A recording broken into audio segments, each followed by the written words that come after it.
Hello hi नमस्कार, मी पुष्पा पुन्हा एकदा स्वागत करते पुष्पा किचनमध्ये। आज आपण बनवत आहोत गिलक्याची अशी चटणी। गिलकं भाजून आपण चटणी करणार आहोत। तर त्यासाठी आपल्याला लागणार आहेत इथे 5 गिलके। मी इथे व्यवस्थित स्वच्छ धुवून घेतलेले आहेत गिलके। त्यानंतर आपण आता गिलक्याचे काप करून घेऊया। मी इथं 2-3 काप असे गिलक्याचे करून घेतले आणि असा उभा कट करून घेऊया। गिलक्याला असा उभा कट देऊया अशा पद्धतीने। आणि त्यानंतर आपण आता सर्व गिलके अशाच पद्धतीने कापून घेणार आहोत। आणि सर्व कापून झालेले आहेत। त्यानंतर आपण आता गॅसवर भाजणार आहोत। तर मी इथे स्टँड ठेवलेला आहे गॅसवर आणि एक जेवढे बसतील तेवढे मी इथे ठेवून घेते। आणि घरात जर कोणाला गिलक्याची भाजी आवडत नसेल तर नक्कीच अशा पद्धतीने गिलक्याची भाजून अशी चटणी तुम्ही करू शकता। आता एका बाजून अशी व्यवस्थित भाजली की आपण परत अशी परतवून घेऊया दुसऱ्या बाजून, म्हणजे व्यवस्थित भाजले जातील। आणि दोन्ही बाजून भाजले गेले की गिलके आपण आता ताटामध्ये काढून घेऊया। आणि जी वरील जळालेली साल आहे गिलक्याची ती आता आपण काढून घेऊया, कारण ते कडवट लागेल म्हणून आपण जेवढे निघेल तेवढं इथे काढू शकता अशा पद्धतीने। आणि मी गरम असतानाच काढून घेतली, गिलके गरम असतानाच।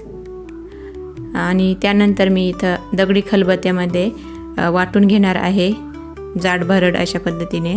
आणि तुम्ही मिक्सरमध्ये देखील करू शकता आणि थंड झाल्यावरच मिक्सरमध्ये तुम्ही असे जाड भरड असं दळून घ्यायचं चटणी। आता मी एका बाजूला अशा पद्धतीने करून घेते। त्यामध्ये आपल्याला बाकीच्या जिन्नस आपल्याला वाटून घ्यायचे आहेत। जसे मी इथे घेतलेले आहे हिरवी मिरची, लसूण आणि जिरं। त्या मी इथं मिरच्या अशा मोडून घेते, म्हणजे लवकर वाटले जातील त्या खलबत्त्यामध्ये। आणि छान अशा पद्धतीने वाटून घेऊया। परत मी मिक्स करून घेते चमच्याच्या सहाय्याने आणि परत एकत्र आपण असे वाटून घेणार आहोत। आता सर्व भाजी आणि मिरची जे मिश्रण आहे ते आपण एकत्र करून घेऊया। तुम्ही यामध्ये टोमॅटो, कांदा वगैरे टाकू शकता तव्यावर जेव्हा आपण फोडणी देतो तेव्हा, पण मी साध्याच पद्धतीने इथे बनवत आहे। मी सर्व आता काढून घेतलेले आहे मिश्रण गिलक्याचं। त्यानंतर मी इथं लोखंडी तवा ठेवलेला आहे, छान चव लागते लोखंडी तव्यावर। आणि मी तेल टाकून घेतलं, इथे मी मोहरी टाकून घेते। मोहरी तळली की आपण आता गिलक्याचं वाटण यामध्ये टाकून घेऊया। मी काही जास्त साहित्य यामध्ये टाकलेलं नाही, पण खूप छान अशी चव लागते। आणि त्यानंतर आपण आता परतवून घेऊया। मी इथं हळद टाकली, त्यानंतर चवीनुसार मी मीठ टाकून घेतलं। आता असं मिक्स करून घेऊया आपण। तेलामध्ये व्यवस्थित आपल्याला परतवून घ्यायचे आहे।